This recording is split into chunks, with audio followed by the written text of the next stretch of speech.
परम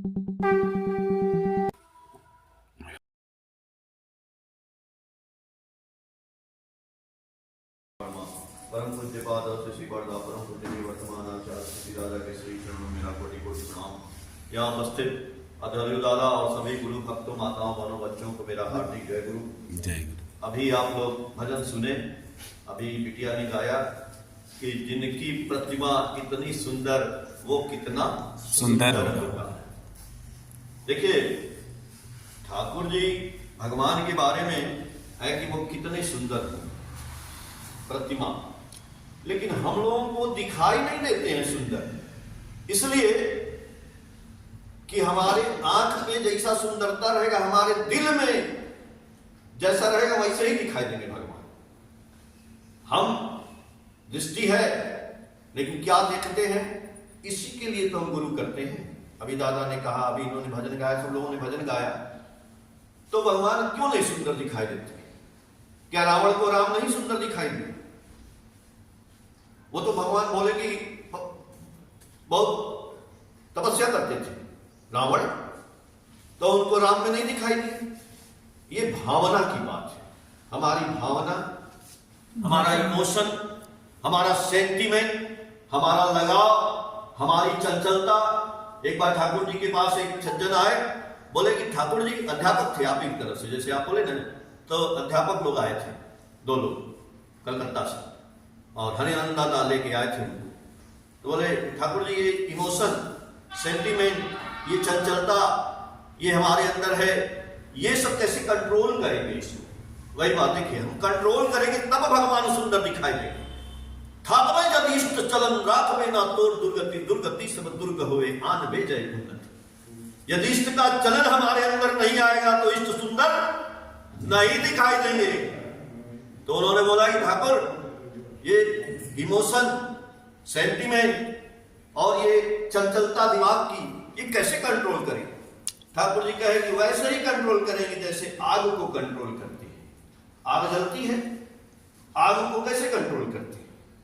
यदि आग में हम और घी डाल दें तो आग भड़क जाएगी, और आग में हम पानी डालें तो आग बुझ जाएगी।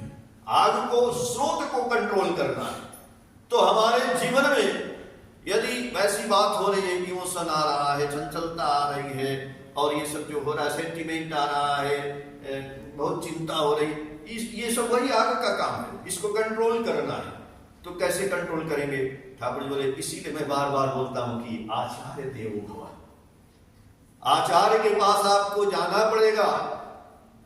आचार्य से संयुक्त होकर के और उनसे गुरु मंत्र की दीक्षा लेनी पड़ेगी। मैं नहीं रहूंगा तो मैं किस में रहूंगा? मैं आचार्य में रहूंगा। इष्ट गुरु पुरुषोत्तम प्रतीक गुरु वंशधर नेत शरीर में सुप्त रह के जीवंत रहते निरंतर। मैं उन्हीं में विद्यमान रहूंगा। आचार्य की शरण में जाना पड़ेगा, आचार्य का संग करना पड़ेगा, आचार्य जो बोलेंगे वो करना पड़ेगा। तो आचार्य क्या बोलते हैं? आचार्य क्या बोलते हैं? आचार्य यही बोलते हैं, ठाकुर जी बोले हैं कि सबसे जरूरी आप नाम तो कर रहे हैं, हम नाम तो कर रहे हैं, लेकिन हम अपने परिपार्श्विक की सेवा नहीं कर रहे। क्योंकि ठाकुर जी बोले, रियामा के भालोवासे, ये जगत के भालोवासे, ये जीव जगत के भालोवासे हम, ठाकुर जी बोले यदि आप परिपार्श्विक की सेवा नहीं कर रहे हैं, भला नहीं होने वाला है। परिपार्श्विक मतलब परिवेश। परिवेश में क्या है? आदमी है, पशु है, पक्षी है, पौधा है, कीड़ा है, मकोड़ा है, सबको लेके चलना है, सबकी सेवा करना है। और यही ठाकुर जी कर रहे हैं, इसलिए ठाकुर जी ने आजम की बात कही है। अगर हम परिपार्श्विक सेवा ना करें, खाली नाम सुमिरन करें, कुछ नहीं होगा। नाम करते रहिए। नाम करने का मतलब क्या होता है? नाम तो अग्नि है, नाम करते करते करते करते करते करते वो कर्म में परिणित कर देती है, हमको कार्यवाहक बना देती है, हमारे अंदर कर्मशील हमको बना देती है, और हम कार्य करना शुरू करते हैं। मट्टी छूटे हैं तो सोना हो जाता है। ठाकुर जी के पास एक आदमी गए, बड़े परेशान थे, सब कुछ धंधा वंधा चौपट हो गया, गए, बोले ठाकुर जी क्या? देखिए विश्वास करना पड़ेगा। आचार्य के पास जाइए, एकदम आप परेशान हैं, जाइए और एकदम 100% जो आचार्य बोल देंगे मैं वही करूंगा, चाहे जो हो जाए। गए, ठाकुर जी एक पैसा नहीं है, बिजनेस करते थे सब कुछ बंद हो गया, आप वही हैं। ठाकुर जी बोले आप पान बेचिए। बोले हम बहुत बड़ा बिजनेस करते थे, आप पान बेचने की बात कर रहे हैं। बोले आप गुरु की बात सुनेंगे तो ठीक है, ना तो फिर अपना करिए। तो बोले कि हाँ गुरु जी पान बेचेंगे, लेकिन गुरु जी पान बेचने के लिए भी पैसा नहीं है। उस जमाने की बात थी, तो उस जमाने में मान लीजिए सन 1950 की बात होगी, तो 5 रुपया। ठाकुर जी बोले इनको 5 रुपया ला के दीजिए। भाई भक्त लोग बैठे हैं, 5 रुपया उनको दिया गया। तो बोले ठाकुर जी 5 रुपया में अच्छा ये भी बता दीजिए कि कहाँ पान जाए, कहाँ अपना धंधा शुरू करें। तो बोले कि आप भागलपुर गए, भागलपुर में पान की खेती होती है, वो पान लगा के बेचने वाली बात नहीं की ठाकुर जी। पान पैदा होता है, उस पान को थोक में बेचेंगे। अब वो चले गए भागलपुर और जाके उन्होंने पान खरीदा और पान बेचना शुरू किया। जैसे कच्चा पान आता है उसको पकाया जाता है, उन्होंने वो धंधा शुरू किया। और गुरु जी के पास आते रहे, जाते रहे, आते रहे। अरे 2-4 साल बाद जो है ठाकुर जी के पास आके बोलते हैं, ठाकुर जी मेरा पान का बहुत बड़ा मैंने गोदाम बन गया है, बहुत पान सप्लाई होता है। गुरु जी बोले तो हुआ, और गुरु जी की बातों पे चले तो हुआ। हमारे समाज में, हमारे अगल में, बगल में, पड़ोसी में, घर में, मित्र में, गुरु भाई में कितने लोग हैं, रोज हमको कुछ ना कुछ सेवा देनी है। कितना करते हैं सेवा? नहीं करते हैं ना। ठाकुर जी का मैसेज है अंग्रेजी में, roll on like a flood over the suffering, sorrow and calamities on the world with love, service and sympathy. Thakur ji बोलेंगे इस दुनिया में जो आदमी दुखी है, जो आदमी परेशान है, हम कहते हैं हम ही परेशान हैं। ठाकुर जी बोले तुम परेशान हो तभी तो तुमको बोल रहे हैं। परेशान आदमी ही जाके जब परेशान की सेवा करेगा तो उसकी परेशानी दूर हो जाएगी। हिम्मत करना पड़ेगा। और मैं एक दिन गया एक शादी में नोएडा, बहुत बड़ा मैरिज हॉल में बैठे, मतलब वहां कमरा हमारा होटल था पूरा। पहले हम पहुंचे थे तो वहां चाय हुई की कोई व्यवस्था नहीं थी। एक लड़का था मेरे रिश्तेदार, तो हम बोला मौसा जी चाय मंगा दे आपके लिए। हम कहा चाय है ही नहीं तो मंगा कहां से? बोले मौसा जी यहाँ ये नोएडा है, दिल्ली है, अगर 10 मिनट में चाय ना आए तो कहिएगा। क्योंकि कहा अगल बगल तो कहीं दुकानें नहीं है, पॉस एरिया है। बोला कुछ नहीं, 10 मिनट में चाय आ गई और पूरा पैकेट आया ऐसे एकदम पैक कागज का, और उस पर एकदम छपा हुआ ये ट्रेंडी चाय जो भी है, और उसमें एक ऐसे कैप ढक्कन लगा था और गिलास भी आई थी, सारा कुछ एकदम बनी बनाई चाय, ऐसे डाली पीजिए। हम बोले यार तो बड़ी महंगी चाय होगी, आई है लेके जो आया है। बोला मौसा जी इसमें 4 कप चाय है, और 4 कप चाय है और दाम है 80 रुपया। 80 रुपये मिला के आपको घर पे दे दिया, एक चाय का दाम 20 रुपया। भाई तो उसने 80 रुपए में 4 कप चाय दिया आपको घर में बैठे हुए लाके 10 मिनट के अंदर। तो उसका चाय का कंपनी, हम बोले कि कहाँ है? बोला कि उसकी चाय की शॉप है और वो ऑनलाइन भी सप्लाई करता है। जो आदमी घर में मंगाए घर में, जो आदमी उसके यहाँ पी ले उसके यहाँ, तो उसकी चाय की कितनी इनकम होती है पता है? बहुत होती होगी। क्यों? क्योंकि वो ठाकुर जी के नियम पे चल रहा है। ठाकुर जी को ग्रहण नहीं किया, लेकिन नियम वही है, सेवा देना है, सेवा, और वो भी सेवा तुरंत देना है। अब आप सोचिए हमारे शरीर पे मच्छर बैठ गया, उसने यहां पे काटा, तो हम कितनी देर बाद वहां खुजलाएंगे? कितनी देर बाद बताइए? तुरंत। काहे तुरंत? मच्छर काटा तो आधा घंटा बाद खुजलाएंगे?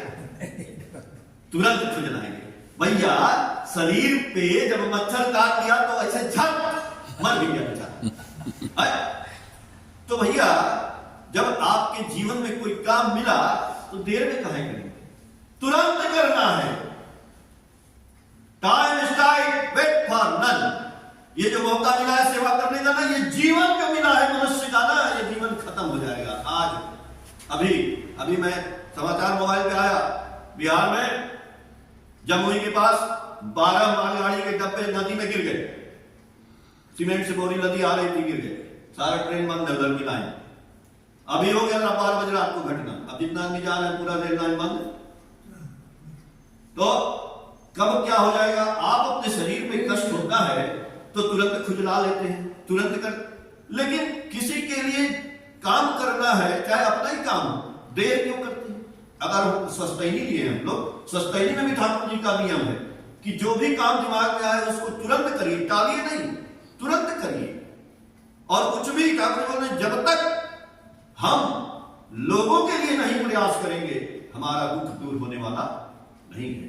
ठाकुर जी के पास एक आदमी आया, ये तो पान की बात की, ठाकुर जी ने सबके लिए जो भी आता था, एक आदमी को बोले तुम दही बेचो, दही बेचा, दही से बहुत पैसा कमाया, लेकिन ठाकुर जी की बात को जब बाद में गड़बड़ किया, उसका भी पैर कट गया, एक्सीडेंट हो गया। भाई ठाकुर जी तो सबको देख रहे हैं, देखिए मृत्यु भी आएगा और मृत्यु को कोई टाल नहीं सकता। इन्होंने कहा ना कि अपनी मां की भी मृत्यु को ठाकुर जी नहीं टाल पाए, वो तो दुनिया के मालिक हैं, जान रहे हैं, बोले कि मां आएगी तो आज मरेगी, अम्मा चली गई, लेकिन वही ठाकुर जी लोगों के मृत्यु को टाल रहे हैं, इसलिए कि जो उनका काम करेगा तब उसका भाग्य आगे बढ़ेगा, नहीं तो भाग्य तो जितना लेके आए आप उतने रहेगा।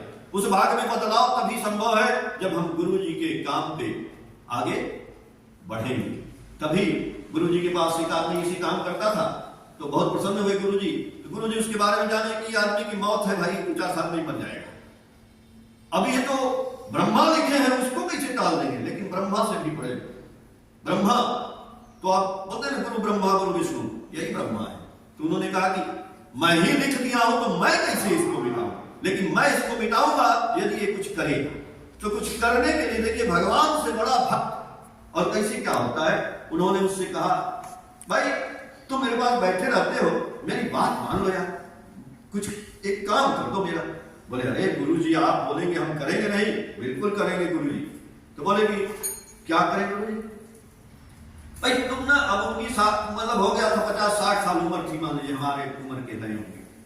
तो बोले कि आप ना शादी कर लो। बोले अरे गुरुजी क्या बोलते हैं, शादी कर ले, मेरी शादी हो गई है और मैंने अपनी लड़की की शादी की है इसी साल, अब मैं शादी क्यों करूं, मेरी शादी हो गई है। बोले कि तुम क्या बोले थे हमसे, तुम बोले थे ना कि हम गुरु की बात मानेंगे, तो गुरु की बात मानो, एक और शादी हो जाएगी। तो बोला लेकिन गुरु जी घरे जाएंगे, बोलेंगे तो बहुत मार पड़ेगी, बहुत लोग गाली देंगे, कैसा गुरु है उनका, बोलता है शादी कर लो, हम अपनी बिटिया को शादी कराए हैं, और बिटिया भी बोलेगी ये क्या बात है भाई। बोले मैं नहीं जानता हूं, तुम जाओ। देखिए मैं बात बता रहा हूं कि कैसे भाग्य का लिखा गुरु जी मिटाते हैं। भाई वो चला गया, घरे बैठा रहा मुंह लटका के। लोग बोले क्या बात है? बोले ऐसा ऐसा बात है, क्या बताएं। गुरु जी बोले हैं शादी कर लो। तो भाई गुरु को मानने वाले थे वहां पे लोग, बोले नहीं नहीं गुरु जी जो बोले हैं तो उसमें कुछ राज है, तुमको क्या पता है, तुम्हारे भाग्य के लिए बोले, चलो पहले खोजा जाए, लड़कियों की देखा जाए कि कौन शादी करने लायक है। ढूंढा गया, कोई मिल गया शादी करने लायक, शादी हो गई। शादी हो गई, शादी होने के बाद आए गुरु जी को प्रणाम किए। गुरु जी बोले शादी हो गई? बोले हाँ शादी हो गई गुरु जी। तो बोले कि ठीक बैठे रहे, रोज रोज ऐसे ही बैठते थे। एक दिन खूब पानी बरसने लगा, बहुत भयंकर पानी बरसने लगा, बारिश हो रही थी। तो गुरु जी बोले सुनो बारिश हो रहा है ना, छाता लो। बोले छाता ले गुरु जी क्या करें? ये इस बारिश में जाओ छाता लेके, और कोई आदमी मिलेगा तो मेरी बात उसको बताना, जाजन करना जाके। बोले गुरु जी ऐसे तो भेजते नहीं है आप, और आज बारिश हो रहा है भयंकर, तो छाता है कि औकाते नहीं, छाता ले जाएंगे टूट जाएगा, अभी तो भारी छाता होता टूट जाएगा। तो बोले कि नहीं पानी बंद होने में नहीं, अभी जाना है इसी वक्त, और अभी जाना है तुमको, इसी पानी में जाना है। बोला ठीक है, छाता लिया। छाता का इतना मूसलाधार बारिश है, छाता पाता ऐसे, लेकिन चला गया आगे। तो आगे गया तो एक नदी, जैसे देवघर में नदी है ना गढ़वा नदी, वैसे सूखी नदी थी। नदी में पानी का स्रोत आ रहा है, बहुत तेज, पतली नदी थी लेकिन बहुत तेज पानी आ गया बरसात का। तो वहीं खड़ा हो गया, कोई आदमी मिलेगा तब ना जाजन करेंगे। तो आदमी की आवाज आ रही थी उस नदी के पास से। तो गया, देखा कि भाई बारिश हो रहा है, आदमी बहुत है। उस पार में आदमी थे, जैसे वो खड़े हैं इतने दूर 10 फीट मान लीजिए, लेकिन वहीं पे लोग ना पानी उनके गांव में पानी न चला जाए तो बोरे में बालू भर भर के वहां लगा रहे थे कि उधर पानी न जाए। और यहीं खड़ा होकर मिट्टी पे देख रहा था, छाता लिया था और सोच रहा था कि मैं जाऊं कैसे कि उन लोगों से ठाकुर जी के बारे में बात करूं। बस वो पानी से ही वो जहां खड़ा था उस घर जमीन ही कट गया, बस गिर गया वही पानी में, छाता उतर लेके वहीं उलट गया तो छपाक से आवाज हुआ तो उधर आदमी देखे, अरे आदमी गिर गया, देखो कहां गया। उधर से आदमी आए सब और उसको ढूंढने लगे, उसमें पानी डूब गया। 1 घंटा बाद वो मिला, बहुत दूर बह गया था उधर जाके पानी में, उसको निकाल के सब लाए, बोले 1 घंटा हो गया तो मर गया होगा। तो पानी उन्हें निकाले सब, उसका पानी मुंह में चला गया था, लेकिन वो जिंदा था, सांस लेने लगा। बोले कहां से आए हो? बोला कि कहां से आए? गुरुजी के यहाँ से आए आश्रम से। बोले चलो गुरुजी के यहाँ, ले गए लोग गुरुजी के यहाँ। गुरुजी के यहाँ लोग बैठाए उसको। गुरुजी बोले क्या हुआ? बोले ये गए पानी में गिर गया था और 1 घंटा हो गया। गुरुजी तो चमत्कार हो गया, 1 घंटा डूबा रहा पानी में, खोजते रहे, अभी भी बचा हुआ है। बोले अच्छा, तो कपड़ा वपड़ा इसको चेंज कराओ। और गुरुजी देखिए, ठाकुर जी ज्योतिषी को मानते थे, बोलते थे ये ज्योतिषी खराब नहीं है, अच्छा ज्योतिषी को दिखाइए, वो भी एक साइंस है, विद्या है। तो उन्होंने बोला कि जो ज्योतिषी थे वो ज्योतिषी से बोले कि इनकी कुंडली ले आओ, इनके घर जाके इनकी कुंडली ले आओ। इनकी कुंडली लाई गई और बोले कि इनकी वाइफ की भी कुंडली लाओ, इनकी जो शादी हुई है नई वाली उसकी भी कुंडली नहीं है तो बताओ। तो कुंडली लाई गई तो ज्योतिष बोले इसकी जरा कुंडली देखो क्या लिखा है। तो उनके भाग्य में लिखे था कि ये आदमी मर गया, मतलब आज ही इसकी मृत्यु आज ही तक थी, इतने दिन तक ये जिंदा था। बोले ये तो गुरुजी मरने वाली भी कुंडली है, मर गया आदमी। बोले मरा नहीं है, यही बैठा है, यही जिंदा है। मर तो गया था, आज ही मर गया था ये, लेकिन ये तो जिंदा हो गया। तो बोले ये कैसी चमत्कार हो गया गुरुजी? तो बोले कि वो उसकी वाइफ जो शादी हुआ है उसकी कुंडली देखो। तो जब उनकी कुंडली देखे तो उसमें लिखा था अखंड सौभाग्यवती भव। तो सौभाग्यवती कैसे होगी जब उसका पति जिंदा रहेगा? तो पत्नी की शादी इसलिए उसकी कराए कि पत्नी के भाग्य को उन्होंने ठाकुर जी ने उसकी में जोड़ दिया, तो कराए ना। गुरु जी ऐसे कराते हैं तब जाके भाग्य बदलता है। अगर वो शादी नहीं कराया होगा सेकेंड मैरिज तो उसी दिन मर गया होता, और जब ठाकुर जान रहे कि आज ये मरेगा, इसलिए इसके भाग्य को पढ़ाना है तो शादी कराना है। इसलिए हम लोगों को अपना भाग्य बदलना है तो परिवार सुख की सेवा करनी है, परिवेश की सेवा करनी है, चाहे चोटाई करें, चाहे चिड़िया को दाना ही खिलाए, पानी पिलाए, आदमी की सेवा करें, भजन करें, कुछ भी करें, लेकिन उसको करें, मांग के करें, जैसे करें। और जो ठाकुर जी काम दे दे अपने दिमाग से, अरे चाय भी बेचिए महाराज, क्या है चाय बेचने, खराबी है क्या? अभी मैं टीवी में देख रहा था, एक इंटरव्यू ले रहा था, वो पूछा भागलपुर में, भैया और चाय, एक आदमी खड़े बोला ये क्या करते हो?